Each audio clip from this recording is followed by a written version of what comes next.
I can't believe you've been thinking about me this much. Thanks for forgiving me."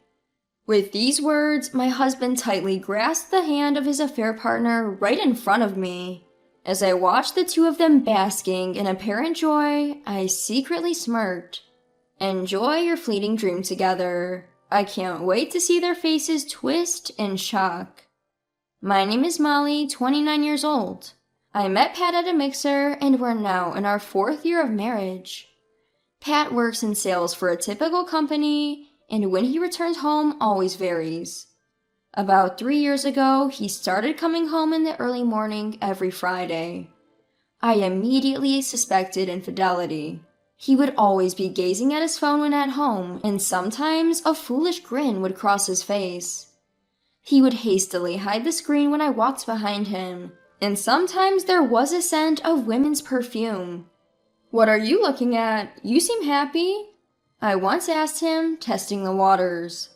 "Nah, the stocks I bought recently are doing well. I'll get a cake after work next time. What do you want?" Such lies can't last for long. What confirmed the affair was a woman's earring that came out of Pat's pocket. When I confronted him, he immediately confessed. "I will never do it again. It was just a momentary lapse of judgment. Please forgive me. Molly, you're the only one I love." At this point, 3 months had passed since I first began to suspect his infidelity. A momentary lapse for 3 months? I can't believe you even after hearing that. Let's get a divorce, I declared, but Pat clung to my leg. Night after night, he would go on about how much he regretted it, how much he thought about me, eventually shedding tears. Watching him, I sighed and decided to forgive him. "I won't let you off next time."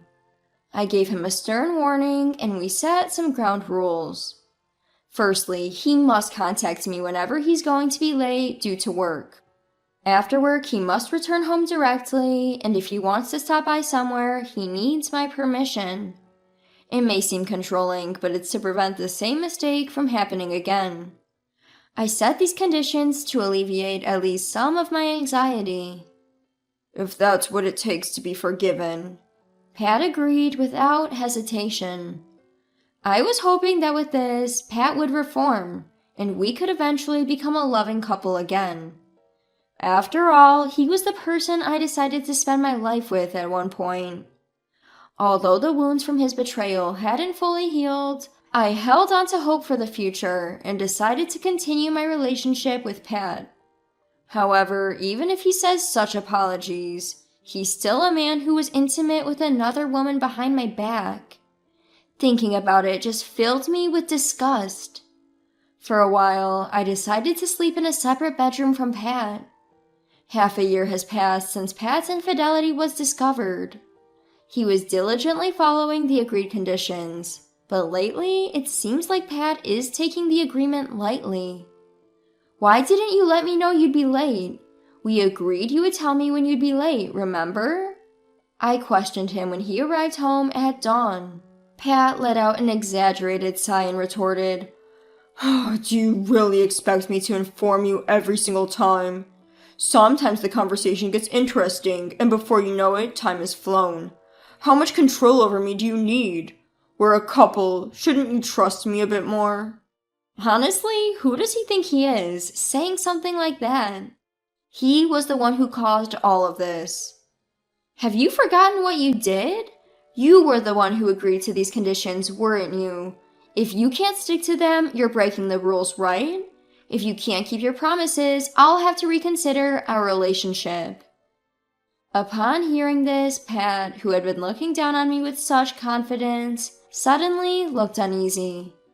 "Reconsider? What do you mean?" I mean considering separation or divorce. After all, while I forgave your cheating, I haven't fully trusted you since. If you betray my trust again, I'll consider separation or divorce. At that, Pat clung to my leg, just like the first time, apologizing. "I'm sorry. I'll keep you informed. I can't live without you, Molly. Please, don't say such things." If that's what you think, prove it with your actions. I replied coldly and headed to my bedroom. Since then, Pat has been diligent about keeping me informed. While he often comes home late, it seems he has made a good impression on his clients and gets invited to their drinking parties quite often. I have another drinking party today. We're close to sealing a deal. You go ahead and sleep. Reading the message from Pat, I let out a sigh. Maybe if he's going to be late, I should take a detour on my way home. I'm curious about some new cosmetics, and it could be a good diversion. It had been a while, but I decided to go to the department store after work. On my way to the department store, I happened to spot Pat. He was walking arm in arm with a woman, looking quite comfortable. That woman, there's no mistaking it, she was the woman Pat cheated on me with. When I confronted him about his affair 6 months ago, I had him delete all her photos. And there she was, standing next to Pat. He had been talking about his clients and contracts so seriously, and yet here he was, cheating again. What was all that effort for? If he likes other women so much, he might as well just go be with them. My emotions were all mixed up, my body shaking uncontrollably. I need evidence. Next thing I knew, I was taking pictures of my husband's infidelity with my smartphone. I lost any desire to shop and decided to go straight home. The next day, Pat came home in the morning as if nothing had happened. I got carried away talking with clients last night. We were drinking till just now. Listening to their stories is exhausting. I'm gonna take a shower and lie down. I see. He had been out having a good time till morning. Of course he must be tired. From the bathroom, I could hear his cheerful humming. As I listened, my anger, which had been building up, reached its peak. Thinking he could live as he always had, betraying me twice? I will make this utterly selfish husband understand. A week later, as soon as he got home, Pat approached me. Hey, are you okay today? Absolutely not. Don't touch me. When I pushed his hand away from my waist, Pat distorted his face in a split second. Enough already. Do you have any idea how much I'm holding back? He hit my cheek with the hand I had just pushed away. Unbelievable. He was not only cheating, but also getting violent. I shouldn't have forgiven him back then. Overwhelmed with regret, I felt tears welling up in my eyes. But now is not the time to cry. In my pocket, a voice recorder that would serve as evidence was running. You're not holding back at all. If you want to do it so badly, why don't you do as much as you want with your mistress? When I shouted like that, Pat's eyes widened in surprise. You think I haven't noticed? I know everything. What? What are you talking about? Your favorite Anna should be arriving soon.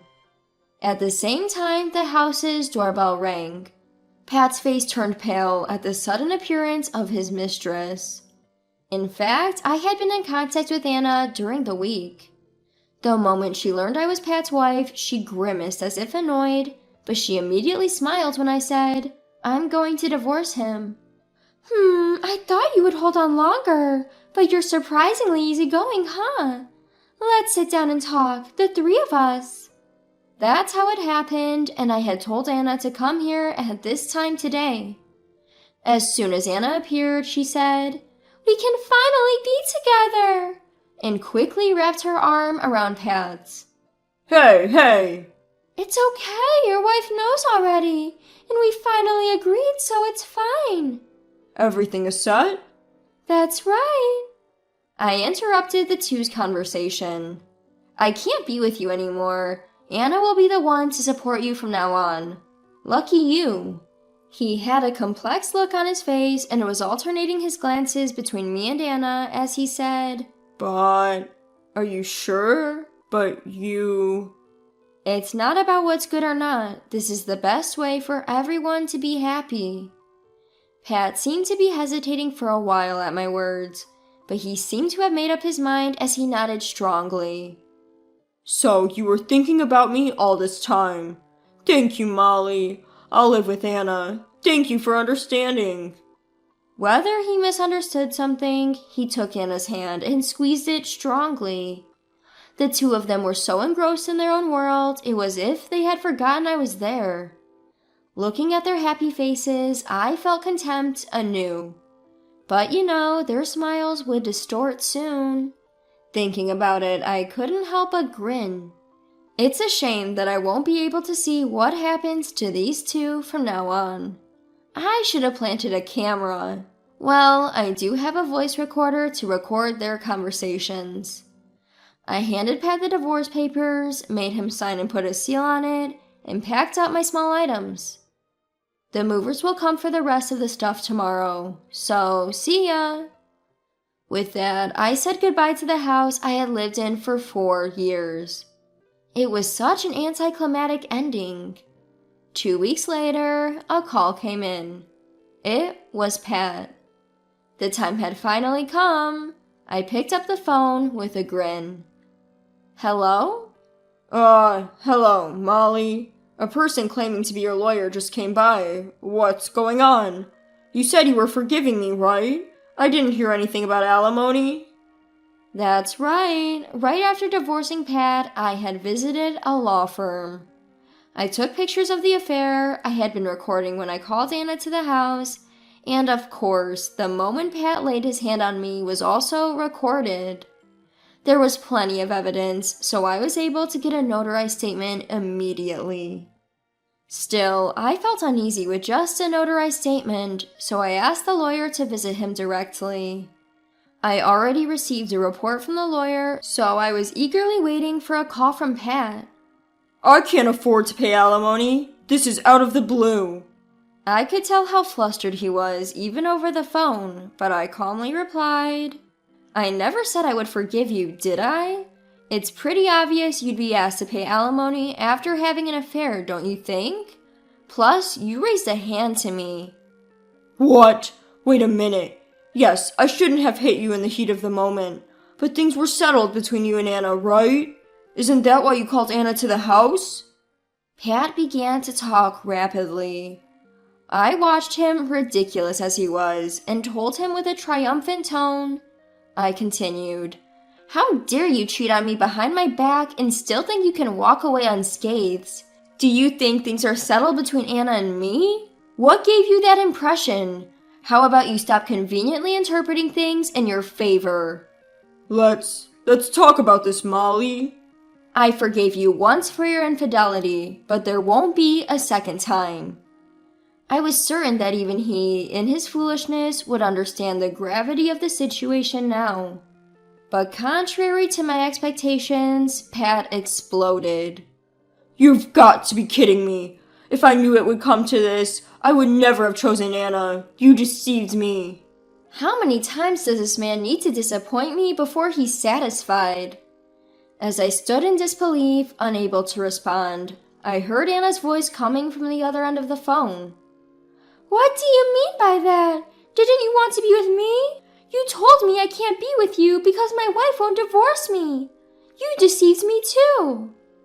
Apparently, things were getting heated on the other end of the line. It's a shame I couldn't witness it in person. I don't have the money to pay compensation. You should pay it. I don't have that kind of money either. Pay your own share. You're the reason we're in this mess. You should apologize. No, you should apologize. Their argument continued like this until Pat finally shouted at Anna. Just shut up. Right now, I'm talking to Molly. Then, lowering his voice, Pat made an unbelievable proposal. I'll break up with Anna. Let's start over, Molly. I realized it's you whom I truly love. I can't live without you, Molly. I made a mistake. Please forgive me. Let's start over. The nerve of him to say something so self-serving. I can't believe I wasted 6 months of my life showing leniency to such a fool.